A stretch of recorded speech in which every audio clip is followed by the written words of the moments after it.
الحمدللہ وکفا والصلاة والسلام علی من لا نبی بعد اما بعد فاعوذ باللہ من الشیطان الرجیم بسم اللہ الرحمن الرحیم انما یرید اللہ لیذہب عنکم الرجس اہل البیت ویطہرکم تطہیرا قال النبی صلی اللہ علیہ وسلم الحسن والحسین سیدا شباب اہل الجنہ آمنت باللہ صدق اللہ العظیم وصدق رسولہ النبی الکریم ونحن علی ذلک من الشاہدین والشاکرین والحمد للہ رب العالمین اللہم صلی علی محمد وعلی آل محمد کما صلیت علی ابراہیم وعلی آل ابراہیم انکا حمید مجید اللہم بارک علی محمد وعلی آل محمد کما بارکت علی ابراہیم وعلی آل ابراہیم انکا حمید مجید۔ آج کا ہمارا یہ دینی پروگرام کئی مناسبتیں رکھتا ہے۔ نمبر ایک تو ہمارا ماہانہ خانقاہی اجتماع ہے اور اس مناسبت سے اجتماع منعقد موقع اس چیز کا ہے۔ نمبر دو، تقریباً 16 سال سے گرمیوں کی چھٹیوں میں کالج، یونیورسٹی اور اسکول کے بچوں کے لیے بنیادی احکام اور مسائل پہ مبنی ایک کورس منعقد ہوتا ہے۔ اس سال بھی الحمدللہ وہ کورس ہوا۔ کورونا کی وجہ سے 2 سال ناگا رہا، لیکن الحمدللہ اس سال ہم ناگے سے بچ گئے اور 20 دن کا کورس کل الحمدللہ پورا ہوا ہے۔ تو آج ان بچوں کو ہم نے اسناد بھی دینی ہے جنہوں نے یہ کورس مکمل کیا ہے۔ اس مناسبت سے یہ کورس منعقد ہوا ہے۔ ہمارے عزیز بچوں میں سے ایک بچے حافظ عمر حیات صاحب نے قرآن کریم حال ہی میں مکمل کیا ہے، تو ان کی آمین ہے، آخری سبق ان کو پڑھاؤں گا۔ اس مناسبت سے بھی یہ آج کا پروگرام منعقد ہوا ہے۔ باہر کے کئی اعتبار سے ہمارے اس دینی پروگرام کی آج الحمدللہ برکتیں موجود ہیں۔ میں تمام دوستوں کا جو اس پروگرام میں شریک ہوئے شکریہ ادا کرتا ہوں، خاص طور پہ اپنے تمام علماء کرام کا، اپنے دوستوں کا جو اپنا قیمتی وقت نکال کر تشریف لائے، سب کا شکریہ ادا کرتا ہوں۔ اللہ پاک سب حضرات کا آنا اپنی بارگاہ میں قبول فرمائے اور سب کو اپنی شان اجر عظیم عطا فرمائے۔ ہمارے اشتہار کا عنوان جس طرح خانقاہی اجتماع ہے، اس طرح ہمارے اشتہار کا عنوان شان اہل بیت کانفرنس بھی ہے۔ اہل بیت کے حوالے سے حضرت اقدس حافظ حسین احمد صاحب دامت برکاتہم نے بہت ساری باتیں ارشاد فرما دی ہیں اور میرا وقت بچے گا، انشاءاللہ وہ باتیں مجھے کہنے کی ضرورت نہیں ہے۔ میں بات آگے شروع کرتا ہوں۔ اللہ تبارک و تعالیٰ نے اہل بیت کو عام انسانوں میں بہت سی خصوصیات سے اور بہت سے فضائل سے نوازا ہے۔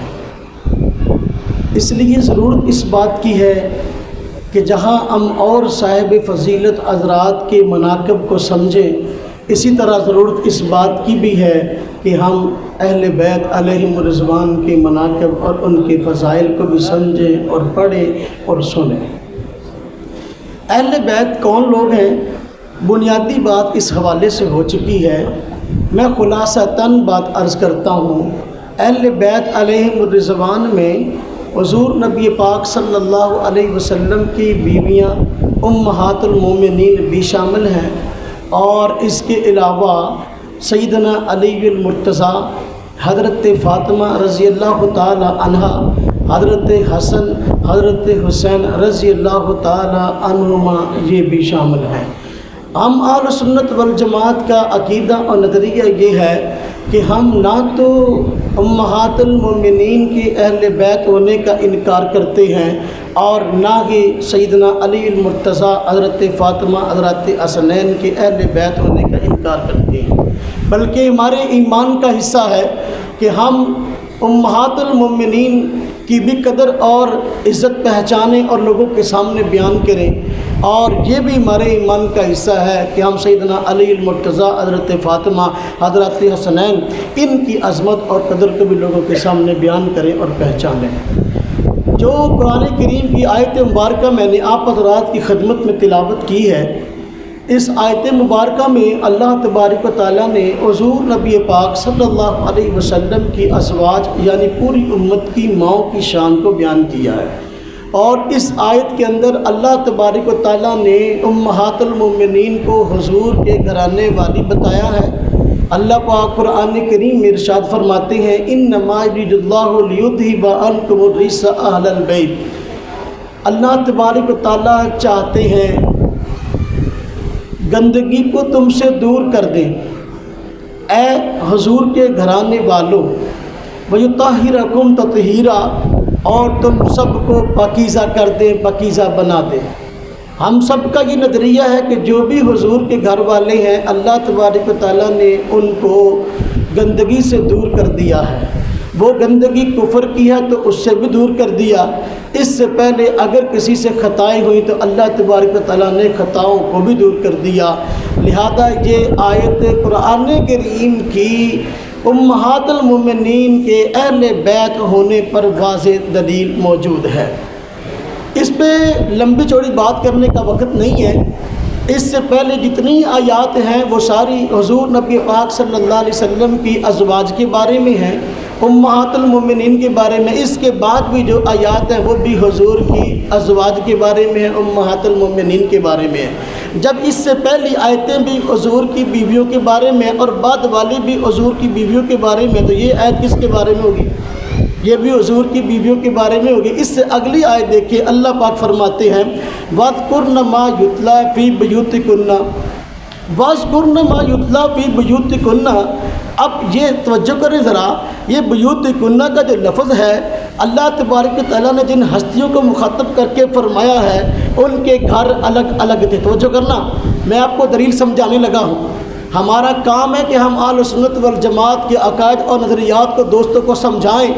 اللہ پاک نے بیوتکنہ فرمایا ہے جبکہ حضرت علی المرتضیٰ رضی اللہ تعالی عنہ، حضرت سیدہ عائشہ، حضرت فاطمہ رضی اللہ تعالی عنہا، حضرت حسن رضی اللہ تعالی عنہ، حضرت حسین رضی اللہ تعالی عنہ، یہ حضرات سب ایک گھر میں رہتے تھے، الگ الگ گھروں میں نہیں رہتے تھے۔ لہذا وَاذْكُرْنَ فِي بُيُوتِكُنَّ میں فرمایا بھئی دیکھو آپ یاد کرو، آپ تلاوت کرو ما یتلا، جو کہ آپ یاد کرو اس کو، اس کلام کو جو کہ تمہارے سامنے تلاوت کیا جاتا ہے تمہارے گھروں کے اندر۔ اللہ پاک نے بیوت لفظ استعمال فرمایا جو کہ بیتن کی جمع ہے۔ بیت ایک گھر کو کہتے ہیں، بیوت کئی گھروں کو کہتے ہیں۔ اب اگر تو اس سے مراد صرف اور صرف حضرت سیدنا علی المرتضیٰ اور آپ کے گھرانے کے افراد ہوتے تو لفظ بیوت نہ آتا بلکہ لفظ بیت آتا، اس لیے کہ ان سب کے گھر الگ الگ نہیں تھے بلکہ گھر ایک تھا اور ایک گھر کے اندر رہنے والے تھے۔ اس سے معلوم ہوا یہ آیات ان لوگوں کے بارے میں ظاہر النص کے طور پر نہیں ہے جن کے بارے میں کہا جاتا ہے، ان کے متعلق احادیث میں ہے۔ ہمارا ایمان قرآن پر بھی ہے، ہمارا ایمان حدیث پر بھی ہے۔ بس نہیں، کنہ کا لفظ ہے، کنہ ضمیر علماء کرام جانتے ہیں۔ یہ کنہ ضمیر جو ہے یہ جمع کنہ، یہ حرف خطاب ہے، یہ ضمیر ہے۔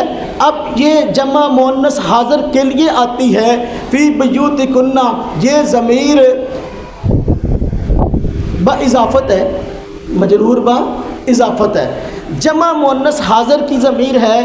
حضور نبی پاک صلی اللہ علیہ وسلم نے حدیث مبارک میں جن کو اہل بیت فرمایا وہ اپنی جگہ پر حق ہے، لیکن قرآن پاک کی اس آیت کا مصداق پہلے حضور صلی اللہ علیہ وسلم کی بیویاں ہیں۔ کیوں؟ اس لیے کہ سیدنا علی المرتضیٰ، حضرت فاطمہ، حضرت حسن، حضرت حسین، ان میں خواتین کتنی ہیں؟ ایک۔ تو کنہ کا لفظ تو جمع ہے، کنہ کا لفظ تو جمع ہے، لہذا خواتین لاؤ اور کہاں ہے؟ ان کے پاس سیدنا علی المرتضیٰ رضی اللہ تعالیٰ عنہ کے گھر میں بیوی حضرت فاطمہ تھی، حضرت حسن تھے، حضرت حسین تھے، یہ کنہ گھر میں تھی نہیں، لہذا نہ بیوت تھے نہ کنہ تھا۔ یہ اس لفظ نے مسئلہ سمجھا دیا کہ یہ آئے سب سے پہلے جن ہستیوں کے بارے میں نازل ہوئی ہے وہ حضور نبی پاک صلی اللہ علیہ وسلم کی بیویاں، امت کی مائیں ہیں، جن کو امہات المومنین کہا جاتا ہے، اس لیے کہ ان کے گھر، ان کے حجرے الگ الگ تھے اور وہ ایک سے زائد تھی۔ ہم سب جانتے ہیں حضور نبی پاک صلی اللہ علیہ وسلم نے 4 سے زیادہ شادیاں فرمائی، جمع کا اطلاق کم از کم 3 پہ ہوتا ہے اور اس سے زیادہ کی تو حد کوئی نہیں ہے۔ اس لیے میرے بھائیو یہ آئے سب سے پہلے امہات المومنین کے متعلق نازل ہوئی ہے، اس کا مصداق امہات المومنین ہے۔ ہم قرآن کو بھی مانتے ہیں، ہم حدیث کو بھی مانتے ہیں۔ قرآن پاک کی اس آیت کی وجہ سے ہم نے امہات المومنین کو حضور نبی پاک صلی اللہ علیہ وسلم کے گھرانے کی خواتین مانا ہے۔ اب حدیث کی طرف آ جائیں۔ مسلم شریف میں حدیث موجود ہے اور اس کی راوی کون ہے؟ راویہ حضرت سیدہ عائشہ صدیقہ رضی اللہ تعالیٰ عنہا ہے۔ کتاب مسلم شریف ہے۔ حضرت عائشہ صدیقہ اب اہل بیت کی شان بیان کر رہی ہیں، سیدنا علی المرتضیٰ کی شان کو بیان کر رہی ہیں، حضرت فاطمہ، حضرت حسن، حضرت حسین کی شان کو بیان کر رہی ہیں اور امت کو خود بتا رہی ہیں کہ اگر ہم اہل بیت ہیں تو سیدنا علی المرتضیٰ، سیدنا فاطمہ، حضرت حسنین بھی یہ بھی اہل بیت ہیں۔ روایت کرتی ہیں ایک دن ایسا ہوا، حضور نبی پاک صلی اللہ علیہ وسلم اپنے گھر سے باہر تشریف لائے۔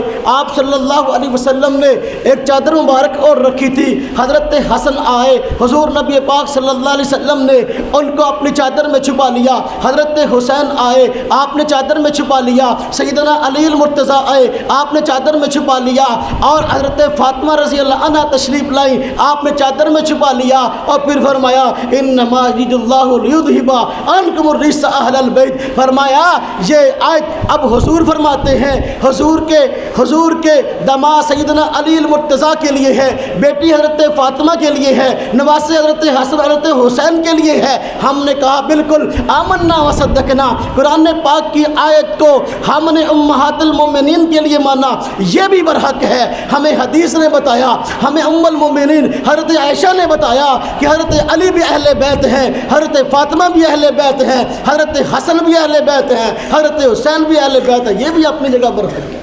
ہم قرآن کو بھی مانتے ہیں، ہم حدیث کو بھی۔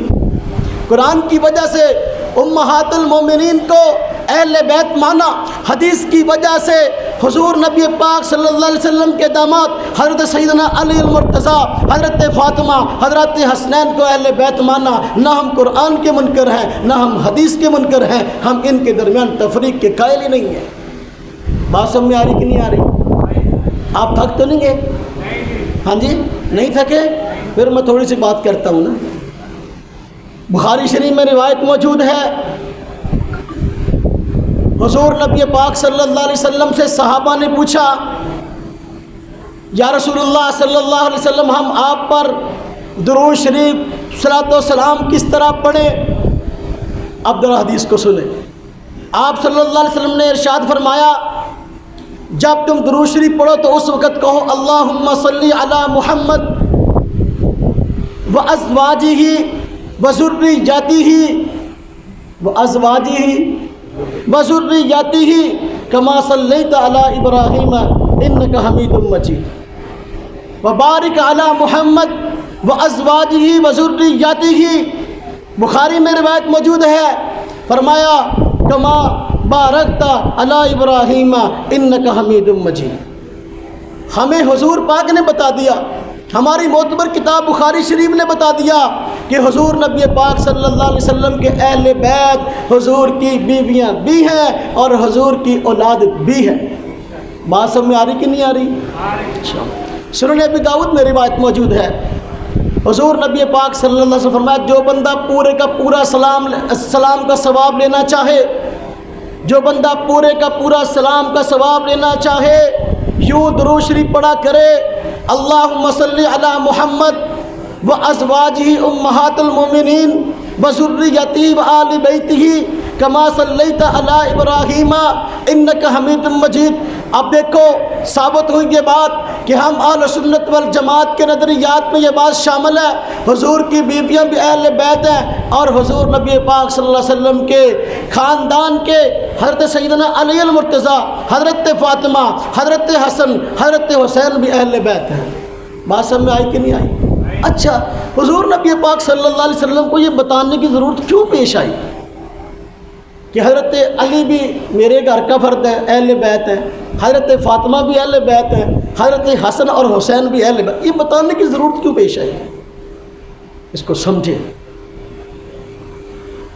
کافر بھی اس نظریے کا قائل تھا، آج بھی قائل ہے کہ بیوی گھر والی ہوتی ہے کہ نہیں؟ کہ بندہ کیمرس لے آؤ، داریاں لے آؤ، بیوقوف سے بیوقوف بندہ لے آؤ، جس طرح کہ حضرت فرما رہے تھے کہ وہ یہ بات سمجھتا ہے بیوی گھر کا فرد ہوتی ہے، لیکن عرب کے اندر جس چیز کا انکار تھا وہ داماد کے اہل بیت ہونے کا انکار تھا، بیٹی کے اہل بیت ہونے کا انکار تھا۔ آج بھی ہمارے معاشرے میں ذہن پایا جاتا ہے بیٹی کی جب شادی ہو جائے اگلے گھر میں چلی جاتی ہے تو اگلے خاندان کا فرد ہو جاتی ہے، پچھلے خاندان سے کنیکشن کٹ جاتا ہے، لوگ اپنے پوتوں سے پیار کرتے ہیں، نواسوں سے نفرت کرتے ہیں۔ عرب کے اندر یہ رواج تھا کہ داماد کی عزت نہیں تھی، بیٹی شادی ہو جاتی اپنے گھر کا فرد نہیں سمجھتے تھے۔ حضرت حسن حضرت حسین رضی اللہ تعالی عنہما کو حضور نبی پاک صلی اللہ علیہ وسلم نے عزتیں عطا کی ہیں اور فرمایا حضرت علی بھی میرے گھر کا فرد ہیں، حضرت فاطمہ شادی کے بعد بھی میرے گھر کا فرد ہیں، نواسے حضرت حسن حضرت حسین یہ بھی میرے گھر کا فرد ہیں، تاکہ لوگ داماد کی عزت کرنا سیکھ لیں، بیٹیوں کی عزت کرنا سیکھ لیں اور نواسوں کی عزت کرنا سیکھ لیں۔ بس میں آج لوگ سمجھتے ہیں پوتا بڑا پیار کریں گے، پیسے مانگے بہت جلدی دیں گے، اگر دوتا مانگ لے ہے دوتے حرام خور ہوں دیا مقولہ ہی مشہور ہے نہیں، دوتے حرام خور ہوتے ہیں، دوتا پیسے مانگ لے نہیں دیتے بلکہ کہتے ہیں یہ تو دوسرے خاندان سے ہے، ہمارے خاندان ہماری نسل نہیں ہے، اس سے ہمیں کیا فائدہ ہوگا۔ میرے بھائی حضور نبی پاک صلی اللہ علیہ وسلم نے چادر میں لپیٹ کر جو فرمایا، حدیث قصہ حضرت ام سلمہ بھی روایت کرتی ہیں، اس نے فرمایا ہا اولیٰ اہل بیتی، یہ میرے گھر کے فرد ہیں، تاکہ مشرکین مکہ اور کفار والی ذہنیت رکھنے والے حضرات کو اس بات کا پتہ چل جائے کہ بیٹی شادی کے بعد بھی گھر کا فرد رہتی ہے، نواسا اور نواسی بھی اپنے خاندان کا فرد ہوتا ہے۔ بات سمجھ میں آئی کہ نہیں آئی؟ میں اس پہ زیادہ بات نہیں کرنا چاہتا، میں بات کو آگے بڑھانا چاہتا ہوں، باتیں اس حوالے سے کافی ہو گئی۔ اگلی بات عرض کرتا ہوں، جب یہ بات ثابت ہوئی سیدنا علی المرتضیٰ رضی اللہ تعالی عنہ اہل بیت کا فرد ہیں، تو ہم سیدنا علی المرتضیٰ کی شان کے منکر کیسے ہو سکتے ہیں؟ اللہ تبارک و تعالیٰ نے قرآن کریم کی دوسری آیت کے اندر سیدنا علی المرتضیٰ، حضرت فاطمہ، حضرت حسن، حضرت حسین کی شان کو بڑے عجیب طریقے سے بیان کیا، بڑے انوکھے انداز سے بیان کیا۔ علامہ زمخشری رحمۃ اللہ علیہ نے تفسیر کشاف کے اندر لکھا ہے، ایک مرتبہ ایسا ہوا حضرت حسن حضرت حسین رضی اللہ عنہما بیمار ہو گئے، حضور نبی پاک صلی اللہ علیہ وسلم کو اس کی اطلاع کی گئی، آپ نے دعائیں فرمائیں اور صحابہ کرام نے مشورہ دیا حضرت علی المرتضیٰ رضی اللہ تعالی عنہ کو کہ آپ ان کے لیے کوئی نظر مان لیں، ان کے لیے کوئی نظر مان لیں۔ تو سیدنا علی المرتضیٰ رضی اللہ تعالی عنہ نے، حضرت فاطمہ نے آپ کی باندھی، حضرت فضہ نے، تینوں نے نظر مانی اس بات کی، اے باری تعالیٰ اگر ہمارے بیٹے صحت یاب ہو جائے تو ہم 3 دن کے روزے رکھیں گے۔ اللہ تبارک و تعالیٰ نے ان کو صحت یاب کر دیا، نظر کے مطابق روزہ رکھنا تھا۔ اہل بیت کے گھرانے میں پہلے ہی فاقے عام چلتے ہیں، ہوا یہ کہ نظر پوری ہو گئی، اب روزہ رکھنا واجب ہو گیا۔ حضرت سیدنا علی المرتضیٰ، حضرت فاطمہ، حضرت فضہ انہوں نے روزہ رکھا، سارا دن بھوکے پیاسے تھے۔ سیدنا علی المرتضیٰ رضی اللہ تعالیٰ عنہ کہیں سے کچھ اناج لائے، حضرت فاطمہ رضی اللہ تعالیٰ عنہ نے چکی پیسی، چکی میں یعنی دانوں کو پیسا، اب آٹا بنایا، اس آٹے سے روٹیاں پکائیں۔ روایت میں 6 روٹیاں تھیں۔ جب افطاری کا وقت آیا تو جب روٹیاں سامنے رکھ دی گئیں تو اس وقت افطاری کے وقت دروازے پہ دستک ہو گئی اور ایک بندے نے آواز دی، آواز دینے والے نے کہ میں کئی دن سے بھوکا ہوں اور مسکین ہوں، میرے پاس کھانے کو کچھ نہیں ہے، میرے ساتھ مدد کی جائے، میرے ساتھ تعاون کیا جائے۔ حضرت علی المرتضیٰ نے، حضرت فاطمہ نے، حضرت حسنین نے اپنی روٹیاں اٹھائی اور روٹیاں اٹھانے کے بعد اس مسکین کے حوالے کر دیں اور خود پانی سے روزے کو افطار کر لیا۔ دوسرا دن آیا، دوسرے دن پھر ایسا ہوا کہ روزہ رکھا۔ سب حضرات نے بیٹھ جاؤ بیٹھ جاؤ سب حضرات نے جو فرمائے، سب حضرات نے دوسرے دن بھی روزہ رکھا۔ افطاری کا وقت آیا، پھر دروازے پر دستک ہو گئی، آواز آئی کہ یتیم ہوں، کئی دن سے بھوکا ہوں، کھانا نہیں کھایا، مجھے کھانا اگر دیں تو مہربانی ہوگی۔ حضرات نے پھر اپنی اپنی روٹیاں اٹھائیں اور ان کے سپرد کر دیں، پھر خود پانی سے روزہ افطار کر لیا، خود بھوکے رہ گئے۔ تیسرا دن آیا، پھر جب افطاری کا وقت آیا، سامنے روٹی موجود ہے، دروازے پر دستک ہو گئی۔ وہی میں ایک قیدی ہوں جو قید سے رہا ہوا ہوں، کئی دن سے بھوکا ہوں، مجھے روٹی چاہیے، اللہ کے نام پہ کچھ دو۔ سب حضرات نے پھر اپنی روٹیاں اٹھائیں، تیسرے دن بھی پانی سے روزہ افطار کر لیا۔ سب کے سب نے بھوک کاٹی۔ اللہ تبارک و تعالیٰ نے اس ادا کو دیکھا، اہل بیت کی اس ادا پر اللہ تبارک و تعالیٰ نے قرآن کریم کی آیات نازل کر دی۔ لیکن باہر کا انسان تو انسان ہوتا ہے، جب 3 دن کا بھوکا ہو تو پھر حالت کیا ہوتی ہے؟ حضرت حسنین کی حالت بگڑ گئی۔ سیدنا علی المرتضیٰ رضی اللہ تعالیٰ عنہ لے کر ان حضرات کو لے کر حضرت نبی پاک صلی اللہ علیہ وسلم کے پاس پہنچے اور عرض کیا، یا رسول اللہ صلی اللہ علیہ وسلم، معاملہ یہ ہے، 3 دن روزے رکھے ہیں اور تینوں دن یہ معاملہ پیش آیا ہے، اب بھوک کی وجہ سے رہا نہیں جاتا۔ جب لباسوں کو گرتے پڑتے دیکھا، بھوک چٹڈال دیکھا، فوراً بیٹی یاد آئی، فرمایا مجھے گھر لے کے چلو، اپنی بیٹی کو بھی دیکھو کس حال کے اندر ہے۔ گئے تو حضرت فاطمہ بھی نہایت بھوک کی حالت میں تھی، شکم مبارک جو ہے کمر سے لگا ہوا تھا، جسے کہتے ہیں بہت زیادہ بھوکے ہونا، پیٹ خالی تھا۔ اس پر حضرت نبی پاک صلی اللہ علیہ وسلم حیران ہوئے، اور اتنا جذبہ، اتنی قربانی، اور اللہ تبارک تعالیٰ کی طرف سے آیات اتر آئیں ان حضرات کے حق میں، یوفون بالنذر ویخافون یوما کان شرہ مستطیرا۔ فرمایا ویطعمون الطعام علی حبہ مسکینا ویتیما واسیرا۔ دیکھو یہ لوگ ہیں اپنی ضرورت کو نہیں دیکھتے، بلکہ مسکینوں کو، بلکہ یتیموں کو، بلکہ قیدیوں کو کھانا کھلاتے ہیں۔ اللہ کی محبت کی بنا پر اللہ تبارک و تعالیٰ نے ان کی اس ادا کو پسند فرمایا، قرآن کریم کے اندر ان کی یہ شان نازل فرما دی۔ یہ اہل بیت ہے۔ یہ کون ہے؟ اہل بیت ہے۔ میں اب حضرات تو بہت سارے ہیں نا اہل بیت میں کس کس کا تذکرہ چھیڑوں، وقت بہت ہو گیا ہے، حضرات بھی توجہ سے بیٹھے ہیں۔ میں سیدنا علی المرتضیٰ رضی اللہ عنہ کا تذکرہ چھیڑتا ہوں، باقی باتیں کبھی انشاءاللہ موقع ملا میں پھر چلوں گا۔ سیدنا علی المرتضیٰ رضی اللہ تعالیٰ عنہ اہل بیت ہیں، ہمارے سنت والجماعت کا یہ عقیدہ نظریہ ہے۔ سیدنا علی المرتضیٰ کی شانیں بہت ہیں۔ سیدنا علی المرتضیٰ کی ایک شان یہ ہے، جس گھرانے میں حضور نبی پاک صلی اللہ علیہ وسلم نے پرورش پائی ہے، اسی گھرانے کے اندر سیدنا علی المرتضیٰ نے پرورش پائی ہے۔ مربی دونوں کے ایک ہیں، جناب ابو طالب نے سیدنا علی المرتضیٰ کی پرورش بھی کی ہے، حضور نبی پاک صلی اللہ علیہ وسلم کی پرورش بھی کی ہے۔ کتنی بڑی سعادت کی بات ہے کہ دونوں کا مربی ایک ہے، دونوں کا مربی ایک گھر میں تربیت پانے والے ہیں۔ سیدنا علی المرتضیٰ رضی اللہ تعالی عنہ کی شان میں بہت باتیں ہیں۔ حضور نبی پاک صلی اللہ علیہ وسلم جب ہجرت کے لیے روانہ ہونے لگے، سیدنا علی المرتضیٰ رضی اللہ تعالی عنہ کو اپنی چارپائی پہ لٹا دیا۔ کفار کی امانتیں حضور کے پاس تھیں، باہر جن لوگوں نے چاروں طرف سے گھیرا ڈالا ہوا تھا انہی کی امانتیں حضور کے پاس تھیں صلی اللہ علیہ وسلم۔ صورتحال یہ، حضور نبی پاک صلی اللہ علیہ وسلم نکلنے لگے تو امانتیں سیدنا علی المرتضیٰ کے سپرد کر دیں اور فرمایا میری جگہ یہاں آرام کرو، کفار کی امانتیں پہنچانے کے بعد مدینہ طیبہ آ جانا۔ اب آپ مجھے بتائیں یہ کس قدر فضیلت اور عظمت کی بات ہے۔ جس چارپائی پہ حضور سوئے تھے اس چارپائی پر سیدنا علی المرتضیٰ کو سلایا ہے۔ جو امانتیں حضور کے پاس موجود تھیں وہ امانتیں سیدنا علی المرتضیٰ رضی اللہ عنہ کے سپرد کی ہیں۔ کیا یہ بھروسے والی بات نہیں؟ کیا یہ عظمت والی بات نہیں؟ کیا یہ فضیلت والی بات نہیں؟ میرے بھائیوں، سیدنا علی المرتضیٰ رضی اللہ تعالی عنہ حضور نبی پاک صلی اللہ علیہ وسلم کے داماد ہیں۔ کون ہے؟ توجہ کریں ذرا، میں آپ کو تھوڑی سی اس بات کی وضاحت ذرا کر دوں۔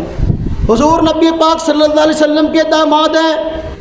ایک بیٹا ہوتا ہے، ایک داماد ہوتا ہے۔ بیٹا اللہ پاک کی طرف سے عموماً خود ملتا ہے، بندہ اس کا انتخاب خود نہیں کرتا، لیکن داماد یہ بندے کا اپنا انتخاب ہوتا ہے۔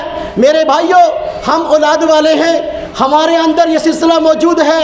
ہمارے یہاں بیٹا پیدا ہو، وہ آنکھ سے نبینا ہو، ہم کہتے ہیں بیٹا ہے۔ وہ ٹانگ سے لنگڑا ہو، ہم کہتے ہیں بیٹا ہے۔ وہ کانوں سے اس کو سنائی نہ دیتا، ہم کہتے ہیں ہمارا بیٹا ہے۔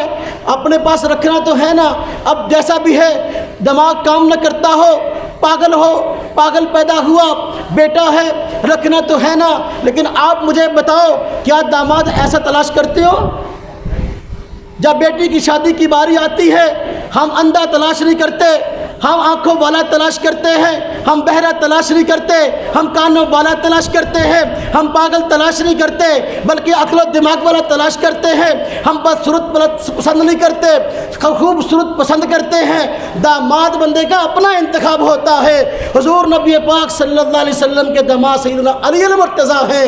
میرے بھائیوں، یہ وہ علی المرتضیٰ ہیں جنہوں نے حضور کے ساتھ اسی ایک گھرانے کے اندر پرورش پائی ہے۔ حضور نے ایسے ہی دامادی کے لیے منتخب نہیں کر لیا۔ بات سمجھ میں آئی کہ نہیں آئی؟ داماد بننا چنگا لگتا کہ نہیں؟ مجھے آپ بتائیں، کوئی دنیا میں ایسا بندہ ہے جو اپنے لیے داماد برا ڈھونڈتا ہو؟ نہیں۔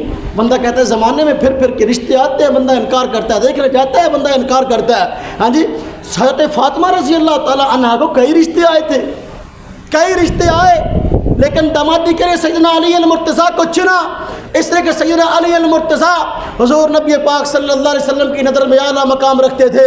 اس لیے حضور نبی پاک صلی اللہ علیہ وسلم نے اپنی چہیتی بیٹی حضرت سیدنا فاطمہ الزہرا رضی اللہ تعالیٰ عنہ کی ان سے شادی کی ہے۔ اچھا، آگے دیکھیں کیسے بہادر تھے، کیسے بہادر تھے۔ حضور نبی پاک صلی اللہ علیہ وسلم کا طرز عمل تھا، جنگوں کے اندر حضور نبی پاک صلی اللہ علیہ وسلم پرچم اس صحابی کے ہاتھ میں پکڑایا کرتے تھے جو صحابی جرأت اور بہادری والا تھا۔ جنگ بدر ہے، جنگ بدر کے اندر پرچم کس کے ہاتھ میں تھا؟ سیدنا علی المرتضیٰ کے ہاتھ میں تھا۔ غزوہ احد ہے، غزوہ احد میں پرچم حضرت مصعب بن عمیر کو دیا ہے۔ شہید ہونے کے بعد آپ نے پرچم حضرت علی المرتضیٰ رضی اللہ عنہ کو دیا ہے۔ کس کو دیا ہے؟ سیدنا علی المرتضیٰ رضی اللہ تعالیٰ عنہ کو دیا ہے۔ آپ جنگ کے شاہ سوار تھے۔ حضور نبی پاک صلی اللہ علیہ وسلم نے شیر خدا کا لقب دیا ہے۔ توجہ کریں، غزوہ احد کے موقع پر ایسا ہوا کہ ایک بندہ ابو سعد نامی میدان میں آیا اور اس نے مبارزت کی دعوت دی، آؤ مجھ سے مقابلہ کرو، کوئی بہادر ہے تو سامنے آئے۔ سیدنا علی المرتضیٰ رضی اللہ تعالیٰ عنہ میدان میں گئے ہیں اور اس کی گردن اڑا کر اس کے غرور کو خاک میں ملا دیا ہے۔ یہ سیدنا علی المرتضیٰ مبارزت کو قبول کرنے والے۔ غزوہ خندق کے موقع پر عرب کی بڑی بڑی فوجیں مدینہ طیبہ کے ارد گرد آ کے محاصرہ کر لیتی ہیں۔ ایسے موقع پر اگرچہ تفصیلی جنگ نہیں ہوتی لیکن کچھ مبارزت ہوتی ہے۔ قبیلہ بنو عامر کا ایک بندہ عمر نامی آیا جو جنگ بدر کے اندر زخمی ہوا تھا۔ اس کو اپنے زخمی ہونے کا ڈر تھا اور کہ آندہ بھی میرے غزوہ احد کے اندر کہ میں بدر میں زخمی ہوا ہوں، احد میں میرے ساتھ ایسا معاملہ ہوگا۔ احد میں نہیں آیا ڈرپوک بندہ، لیکن خندق کے موقع پہ آیا۔ کیوں؟ کافروں کی تعداد بہت تھی، وہ بھی بہت بڑی فوج لے کے آیا تھا۔ آ کر مبارزت کی دعوت دی ہے اور کہا کوئی ہے جو مجھ سے لڑے اور میرا مقابلہ کرے۔ سیدنا علی المرتضیٰ رضی اللہ تعالیٰ عنہ کھڑے ہوئے، حضور نبی پاک صلی اللہ علیہ وسلم سے اجازت لی ہے، یا رسول اللہ صلی اللہ علیہ وسلم مجھے اجازت دیجئے، جس بندے نے جنگ بدر کے اندر زخم کھائے تھے آج اس کو اپنے انجام تک پہنچاؤں گا۔ چنانچہ سیدنا علی المرتضیٰ رضی اللہ عنہ میدان میں اترے ہیں اور اس بندے کی گردن اڑا کے اس کے غرور کو خاک میں ملا دیا ہے۔ وہاں سمجھ میں آئی کہ نہیں آئی؟ غزوہ خیبر ہے، غزوہ خیبر میں تو پھر جو ہوا نا وہ سب جانتے ہیں۔ سیدنا علی المرتضیٰ رضی اللہ تعالیٰ عنہ کو اللہ پاک نے شان عطا فرمائی۔ ہم سب کی شان کا اقرار کرتے ہیں، ہم کسی کی شان کے منکر نہیں ہیں۔ 12 قلعے تھے یہود کے، خیبر کے مقام پر 11 فتح ہو گئے، ایک قلعہ فتح نہیں ہو رہا تھا کم و بیش 14 سے 20 تک کی روایات ہیں. 14 سے 20 تک کے دن جو ہے محاصرے میں گزر گئے، فتح نہیں ہو رہی تھی. حضور نبی پاک صلی اللہ علیہ وسلم نے اس نے پریشانی کا اظہار کیا اور فرمایا صبح میں پرچم اس شخص کے ہاتھ میں دوں گا جو اللہ اس کے رسول سے محبت کرتا ہے اور اللہ اس کا رسول بھی اس سے محبت کرتا ہے. جب یہ اعلان ہوا سارے صحابہ کرام کے کان کھڑے ہوئے، متوجہ ہوئے، کاش کہ ان میں ہمارا نام ہو، شاید کہ ہم مراد ہیں، شاید کہ ہم مراد ہیں. جب صبح ہوئی حضرت نبی پاک صلی اللہ علیہ وسلم نے اعلان فرمایا علی کہاں ہے، ان کو بلاؤ. صحابہ کرام نے بتایا حضور سیدنا علی المرتضیٰ تو فی الوقت یہاں نہیں، کچھ تھوڑے سے فاصلے پہ موجود ہیں. مسئلہ یہ ہے کہ ان کی آنکھ خراب ہے، عشوب چشم کا مسئلہ ہے. عشوب چشم آنکھ خراب ہو جائے بار بار پانی کے اندر بہتا ہے نا، عشوب چشم کا مسئلہ ہے، اس لیے وہ یہاں موجود نہیں، وہ بیمار ہیں. آپ نے فرمایا علی کو بلاؤ.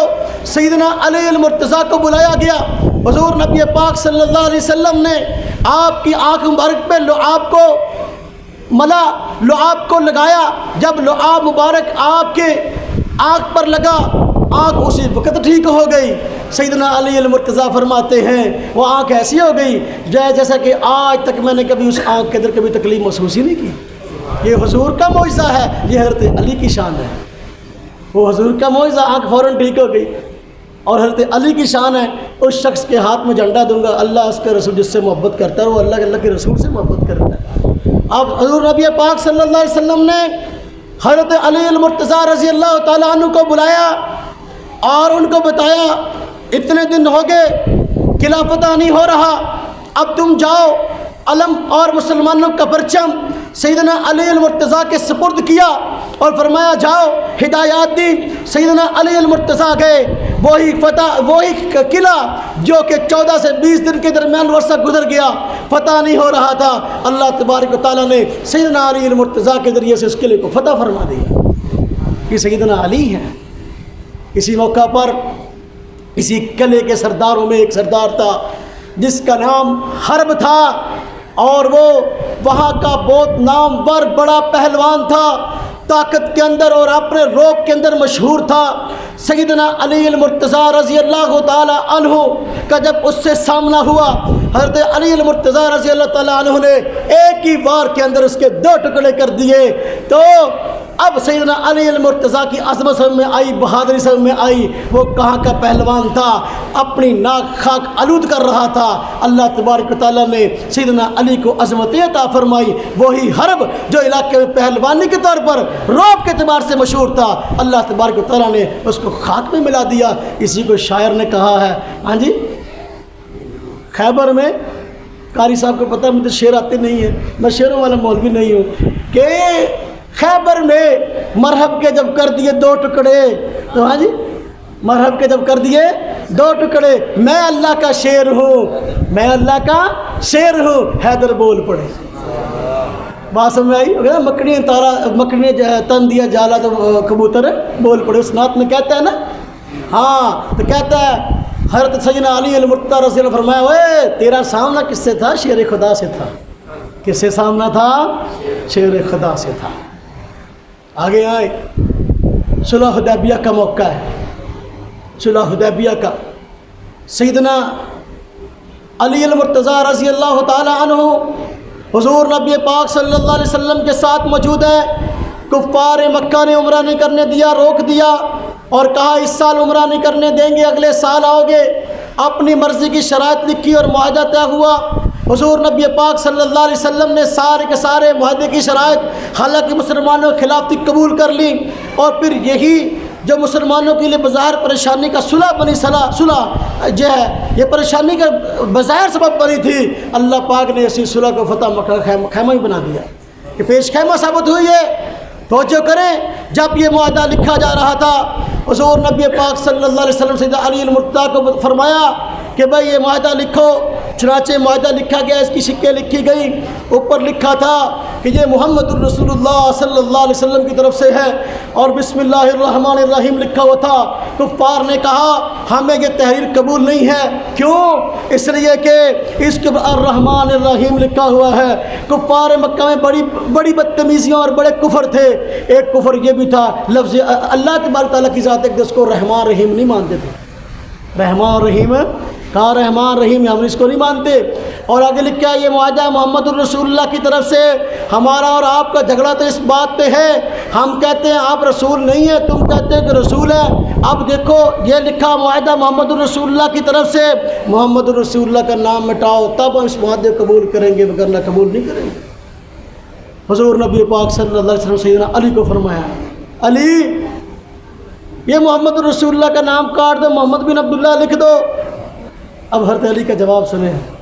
فرمایا حضور میں نہیں کاٹ سکتا, میں محمد الرسول اللہ کیسے کاٹوں؟ آپ کا رسول ہونا تو میرے ایمان کا حصہ ہے. میں آپ کو رسول مانتا ہوں, میں آپ کو نبی مانتا ہوں, میں رسول اللہ پر جو ہے یہ کیسے لکیر پھیر دوں؟ حضور نبی پاک صلی اللہ علیہ وسلم چونکہ اس وقت صلح چاہتے تھے اور کسی امتی کے لیے میرے خیال میں شاید اس وقت مسئلہ بھی یہی ہوگا کہ کسی کے لیے جائز میں نہیں تھا کہ بھئی محمد رسول اللہ کے لفظ کو کاٹ دے. آپ کو رسول مانتا ہے, اب کیسے محمد رسول اللہ کو کاٹ دے؟ سیدنا علی المرتضیٰ رضی اللہ عنہ نے اس نازک مسئلے پر بھی حضور سے محبت کا ثبوت دیا. اور میں حضور میں نہیں ایسا کر سکتا. اور میں کہاں لکھا ہوا ہے مجھے بتاؤ. آپ جب حضرت علی نے دکھایا تو آپ نے خود اس کو معاف کر دیا. تو میرے بھائیوں یہ سیدنا علی المرتضیٰ رضی اللہ تعالی عنہ ہیں کہ جن کی یہ شان ہے. حضور نبی پاک صلی اللہ علیہ وسلم کے ساتھ کفار مکہ کے ساتھ مل کر معاہدہ کر رہے ہیں, معاہدے کو لکھ رہے ہیں. ہم اس شان کا انکار کیسے کریں؟ بات سمجھ میں آ رہی کہ نہیں آ رہی؟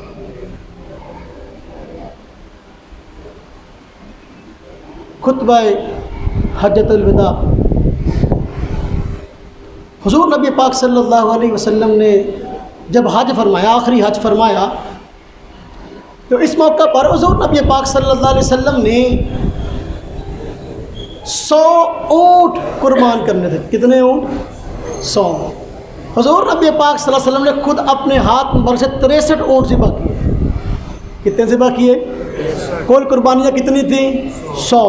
باقی سے سیدنا علی المرتضیٰ رضی اللہ عنہ کو فرمایا باقی کو تم ذبح کرو.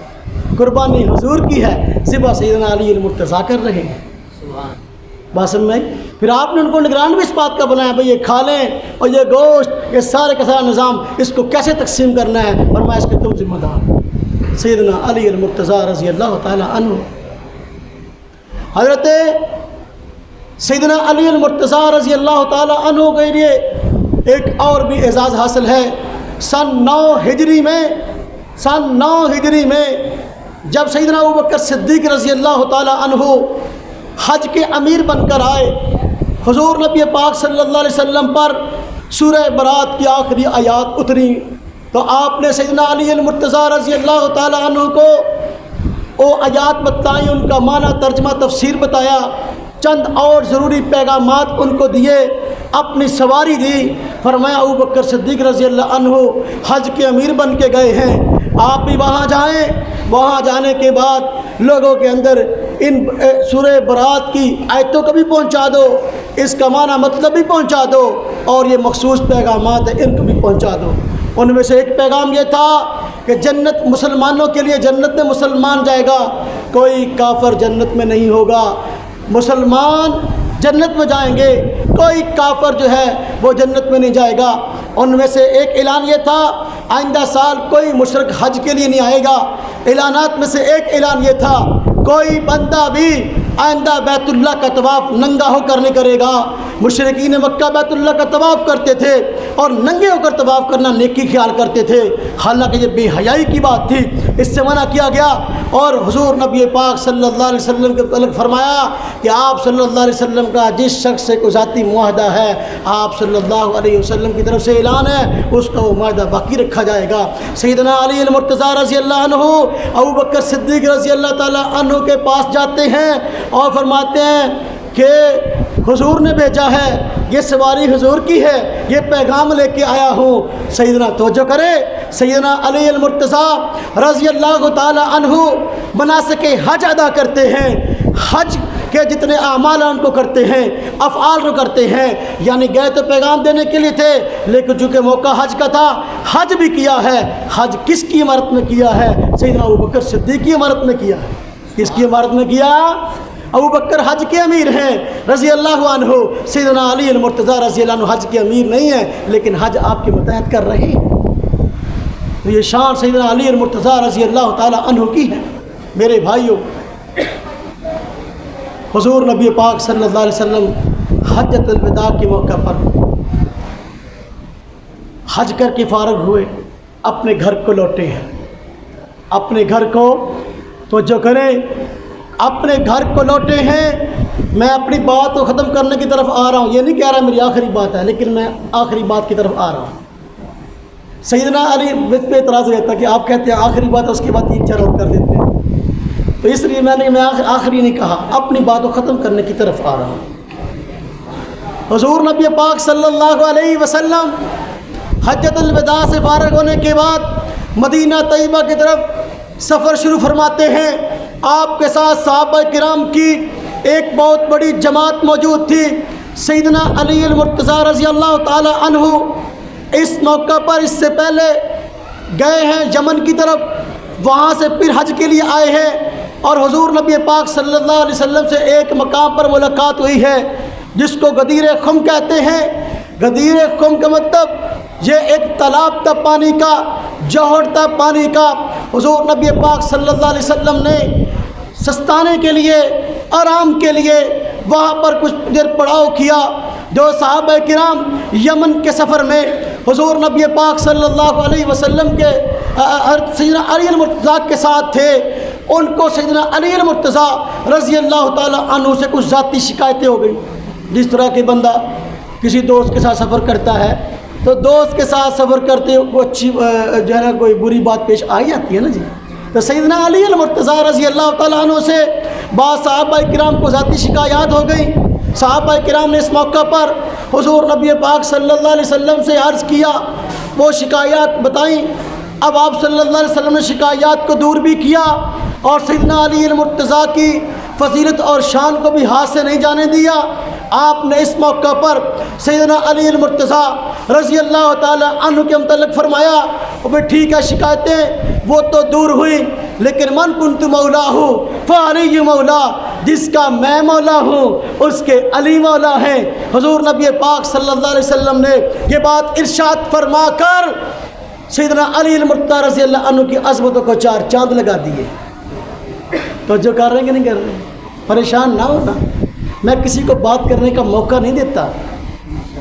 اب یہ حدیث سیدنا علی المرتضیٰ کی شان میں آئی، بعض لوگوں نے اس مسئلے کو، اس حدیث کو اپنے کسی خاص مقصد کے لیے فٹ کرنا شروع کر دیا۔ دیکھو حضور نبی پاک صلی اللہ علیہ وسلم نے فرمایا، من کنت مولا فعلی مولا، جس کا میں مولا اس کے علی مولا۔ اب مولا کا معنی وہ یہ کرتے ہیں، مولا کا معنی ہے حاکم، مولا کا معنی ہے خلیفہ۔ اس کا مطلب یہ ہے، وہ کہتے ہیں کہ دیکھو سیدنا علی المرتضیٰ رضی اللہ تعالی عنہ حضور کے بعد صحابہ کرام پوری امت کے یہ خلیفہ اور آقا اور حکمران ہیں۔ وہ کہتے ہیں اس آیت سے سیدنا علی المرتضیٰ رضی اللہ تعالی عنہ کی خلافت بلا فصل ثابت ہوئی ہے کہ حضور کے بعد خلیفہ ابوبکر صدیق نہیں، بلکہ حضور کے بعد خلیفہ سیدنا علی المرتضیٰ رضی اللہ تعالی عنہ ہیں۔ وہ کہتے ہیں یہ حدیث اس بات کا واضح ثبوت ہے۔ ہم کہتے ہیں نا تمہیں اللہ عقل دے، تم لغت کی کتابیں کھول کے دیکھو۔ میں ایک عیسائی کا حوالہ پیش کرتا ہوں جو کہ مسلمان نہیں ہے، نہ تمہارا نہ وہ ہمارا، منجد کتاب لغت کی موجود ہے، اس کا مصنف عیسائی ہے، اس نے مولا کے معنی 21 سے زیادہ بیان کیے ہیں، لیکن لغت کی اس کتاب کے اندر باوجود اس کے 20 سے زائد معنی بیان ہوئے ہیں، ایک بھی معنی یہ بیان نہیں کیا کہ مولا کا معنی آقا حکمران ہے، مولا کا معنی خلیفہ ہے۔ 21 معنوں میں کوئی معنی بیان نہیں کیا، معلوم ہوا مولا کا معنی حکمران اور خلیفہ بلا فصل نہیں ہے۔ آسم میں آئی، میں اس پہ لمبی چوڑی بات کرنے کی بجائے ٹو دی پوائنٹ بات کرتا ہوں، اور تاکہ ایک اور بات کر کے بات ختم کروں گا۔ پھر اب میں کہہ دیتا ہوں، تو سیدنا علی المرتضیٰ رضی اللہ تعالی عنہ آپ کے مطلب فرمایا من کنت مولا فعلی مولا. اگر مولا کمانا حکمران ہے توجہ کریں، مولا کمانا حکمران کرو تو بات ہی صحیح نہیں بنتی. اس کا مطلب یہ ہوا جس کا میں حکمران، جس کا میں بادشاہ، اس کے علی بادشاہ. آپ مجھے بتاؤ حضور نبی پاک صلی اللہ علیہ وسلم نے ایک وقت کے اندر ایک سے زیادہ بادشاہ ہونے سے منع فرمایا کہ نہیں فرمایا؟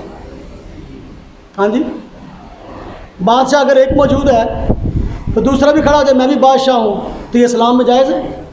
ایک وقت کے اندر دو بادشاہ ہو ہی نہیں سکتے، لہذا اس کا معنی حکمران نہیں ہو سکتا. دوسرا معنی خلیفہ کرو، خلیفہ بھی نہیں ہو سکتا، اس لیے کہ ایک معنی جو ایک ذات کے لیے کرتے ہو وہ دوسری کے لیے بھی کرنا پڑے گا. اگر مولا کا معنی سیدنا علی المرتضیٰ رضی اللہ تعالی عنہ کے فرمان کے مطابق مولا کا معنی اگر خلیفہ ہے سیدنا علی المرتضیٰ کے لیے، اگر یہ معنی کرتے ہو یہ معنی حضور کے لیے بھی کرنا پڑے گا. پھر معنی یہ ہے جس کا میں خلیفہ ہوں اس کے علی خلیفہ ہے. آپ مجھے بتاؤ حضور خلیفہ تھے یا خدا کا تھے، حکمران تھے؟ توجہ کرو. اگر اس کا معنی خلیفہ کرتے ہو کہ اس کا معنی کہ حضرت علی میرے خلیفہ ہے، خلیفہ بلا فصل ہے، تو پھر یہی معنی مولا کا حضور کے حق میں بھی کرنا پڑے گا. اور معنی یہ بنے گا جس کا میں خلیفہ اس کے علی خلیفہ، جس کا میں خلیفہ اس کے، حالانکہ بات غلط ہے، حضور تو خلیفہ ہے نہیں، آپ تو خود اصل ہیں. خلیفہ وہ ہوتا ہے جو اصل کا نائب ہو، آپ تو خود حاکم ہیں. جب آپ خود حاکم ہیں تو آپ خلیفہ کیسے ہوئے؟ معلوم ہے مولا کا معنی خلیفہ بھی نہیں کر سکتے. تو پھر معنی کیا ہے؟ معنی یہ ہے من کنت مولا فعلی مولا. مولا کا ایک معنی دوست آتا ہے کہ جس کا میں دوست ہوں اس کے علی دوست ہے، جس کا میں دوست ہوں اس کے سیدنا علی مرتضیٰ بھی. اب دعا مجھے بتاؤ اب یہ معنی میں ایسی بات ہے جو کہ اعتراض والی ہو؟ لہذا استدلال کرنا خلیفہ سیدنا ابوبکر صدیق نہیں حضرت علی المرتضیٰ ہیں، اس دلیل کی بنیاد پہ غلط ہے. غزوہ تبوک کا موقع توجہ کرنا، غزوہ تبوک کا موقع ہے. حضور نبی پاک صلی اللہ علیہ وسلم تبوک کے لیے جا رہے ہیں. سفر لمبا ہے بنسبت عام سفروں کے. اس موقع پر توجہ فرمائیں، آپ کے کان تیز ہونے چاہیے. روشنی نہ ہو تو پھر بھی کیا مسئلہ، ہم نے کتاب تو نہیں پڑھنی. کان میری طرف رکھیں، کان میری طرف رکھیں. بجلی بند ہوئی ہے؟ آ رہی ہے؟ اچھا، اللہ پاک ہمیں معاف فرمائے. اس بار استغفر اللہ پڑھ لیں ذرا. استغفر اللہ ربی من کل ذنب واتوب الیہ. استغفر اللہ الذی لا الہ الا هو الحی القیوم واتوب الیہ. توجہ کریں، غزوہ تبوک پہ روانہ ہونے لگے.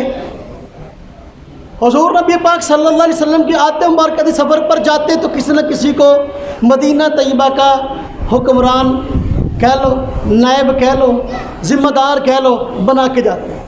اس موقع پر سیدنا علی المرتضیٰ رضی اللہ تعالی عنہ کا نام نکلا. سیدنا علی المرتضیٰ رضی اللہ تعالی عنہ کو حضور نبی پاک صلی اللہ علیہ وسلم نے مدینہ طیبہ کا امور کا نگران بنایا. نمازوں کا نہیں، نمازوں کا نگران حضرت عبداللہ بن ام مکتوم کو بنایا. یہ بھی ایک بڑا مسئلہ تھا نا، اللہ پاک نے اس کو حل کروا دیا. نماز دے امام بانے دے تو اور بڑا پیغام سی نا. ہاں جی، مسلح امامت کبریٰ ہے. حضرت علی المرتضیٰ رضی اللہ تعالیٰ عنہ نے ابوبکر صدیق رضی اللہ عنہ کے ہاتھ میں بیعت کی. کسی نے پوچھا ہوئے آپ حضرت جی آپ نے حضرت ابوبکر صدیق رضی اللہ عنہ کے ہاتھ میں بیعت کر لی؟ فرمایا ہاں، حضور نبی پاک صلی اللہ علیہ وسلم نے امامت کبریٰ ان کے سپرد کی تھی، یعنی مصلی. فرمایا تھا مروا ابا بکر فلیصلی بالناس. زندگی میں فرما دیا بھئی ابوبکر صدیق کو حکم فرماؤ، کہو اس کو کہ میری جگہ نماز پڑھائے. اب توجہ کریں، سیدنا علی المرتضیٰ آپ کے ہاتھ میں بیعت کرتے ہیں اور دلیل یہ دیتے ہیں کہ جب امامت کبریٰ حضور نبی پاک صلی اللہ علیہ وسلم نے مصلی کی امامت جو ہے ابوبکر صدیق کے سپرد کی ہے، امامت صغریٰ بھی ان کا حق ہے، اس لیے میں نے ابوبکر صدیق رضی اللہ عنہ کے ہاتھ میں بیعت کی. غزوہ تبوک کے موقع پر جب سفر پہ روانہ ہو رہے ہیں، سیدنا علی المرتضیٰ رضی اللہ عنہ کو اپنے اہل خانہ خواتین بچوں کا نگران بنایا اور دیگر امور کا نگران بنایا. اب اور منافقین نے اپنی شرارت شروع کر دی. اس طرح حضرت فرما رہے تھے منافقین کو موقع ہاتھ سے جانے نہیں دیتے تھے. سیدنا علی المرتضیٰ کے متعلق کہا دیکھو جنگ پہ نہیں جا رہے، بہادر ہیں لیکن جہاد پہ نہیں جا رہے. بچوں اور عورتوں کے نگران ہیں، سیدنا علی المرتضیٰ رضی اللہ عنہ کی اس بات پہ پریشانی ہوئی کہ منافقین طعنہ دیتے ہیں کہ عورتوں اور بچوں کو نگران بنا کے ان کو یہاں چھوڑا جا رہا ہے۔ آپ نے عرض کیا یا رسول اللہ صلی اللہ علیہ وسلم، دیکھیں آپ خود جہاد پہ جا رہے ہیں، مجھے خواتین اور بچوں کے اندر چھوڑ کے جا رہے ہیں۔ اب سیدنا علی المرتضیٰ اعتراض کا پس منظر سمجھتے تھے۔ حضور نبی پاک صلی اللہ علیہ وسلم نے اس موقع پر سیدنا علی المرتضیٰ رضی اللہ عنہ کی شان کو بیان کیا، جس وقت کے منافقین آپ کی شان کو گھٹا رہے تھے۔ آپ نے فرمایا اے علی، تیری میرے ساتھ مثال بالکل اس طرح ہے جس طرح کہ حضرت ہارون کی حضرت موسیٰ سے، حضرت ہارون کی حضرت موسیٰ سے۔ حضرت ہارون کوہ طور پہ گئے، اپنے پیچھے حضرت موسیٰ کوہ طور پہ گئے، حضرت ہارون کو نگران بنا کے گئے۔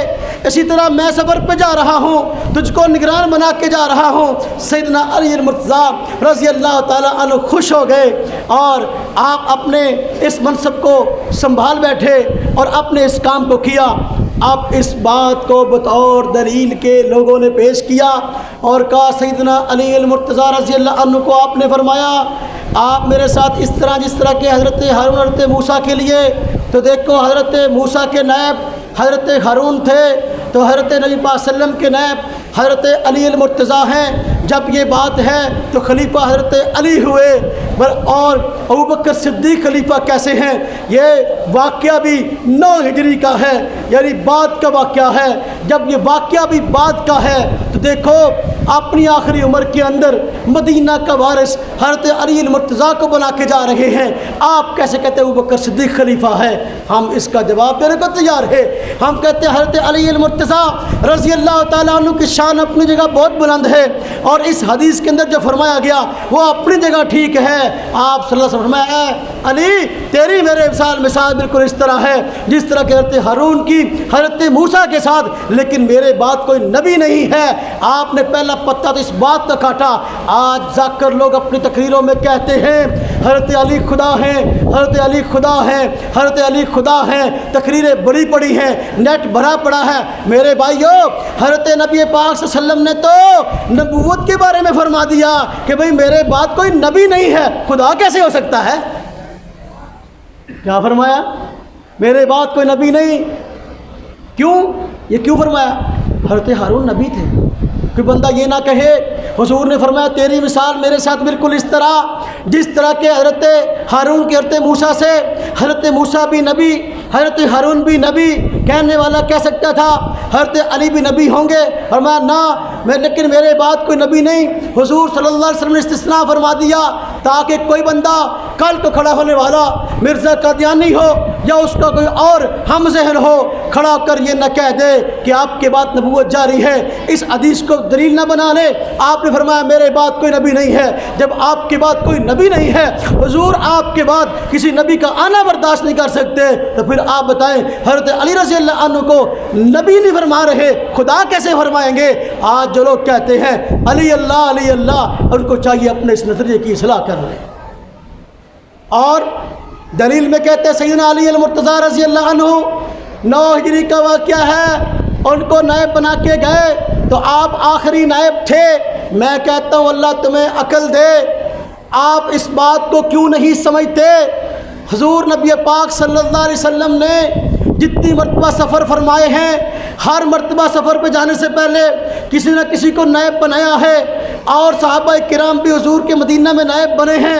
کسی کے متعلق خلیفہ بلا فصل کا نظریہ نہیں ہے۔ سیدنا علی المرتضیٰ خلیفہ بالفصل کیسے ہو گئے ہیں؟ حجۃ الوداع کے موقع پر حضور نبی پاک صلی اللہ علیہ وسلم، بلکہ حضرت نام ذہن سے نکل، حضرت سعید غالباً ان کو جو ہے آپ اپنا نائب بنا کر گئے ہیں۔ جب یہ بات ہے تو پھر تم کہتے ہو غزوہ تبوک کے موقع پر آپ کو نائب بنا دیا، ہمیشہ کے لیے بنا دیا، جب اس کے بعد اور صحابہ جو ہے وہ اگر نائب بنے ہیں، معزول ہوئی کہ نہیں ہوئی بات؟ یہ عارضی ایک ذمہ داری تھی، جس طرح کہ حضرت توجہ کریں حضرت ہارون میں سیدنا علی میں کیا فرق ہے؟ نمبر 1، حضرت ہارون نبی ہیں، حضرت علی المرتضیٰ نبی نہیں ہیں۔ حضرت ہارون حضرت موسیٰ علیہ السلام کی زندگی میں فوت ہو گئے تھے. اب فوت ہوئے حضرت موسیٰ علیہ السلام کی، جب کہ سیدنا علی المرتضیٰ رضی اللہ تعالیٰ عنہ حضور کی زندگی میں فوت نہیں ہے. مشابہت کیسے ہے؟ ہر اعتبار سے مشابہت تھوڑی ہے، ہر اعتبار سے مشابہت کہاں سے آ گئی؟ جس طرح حضرت موسیٰ واپس آئے، حضرت ہارون کی جو ذمہ داری تھی وہ ختم ہو گئی، اس طرح حضرت نبی صلی اللہ علیہ وسلم اس غزوے سے واپس آئے، سیدنا علی المرتضیٰ رضی اللہ عنہ کی وہ ڈیوٹی ختم ہو گئی.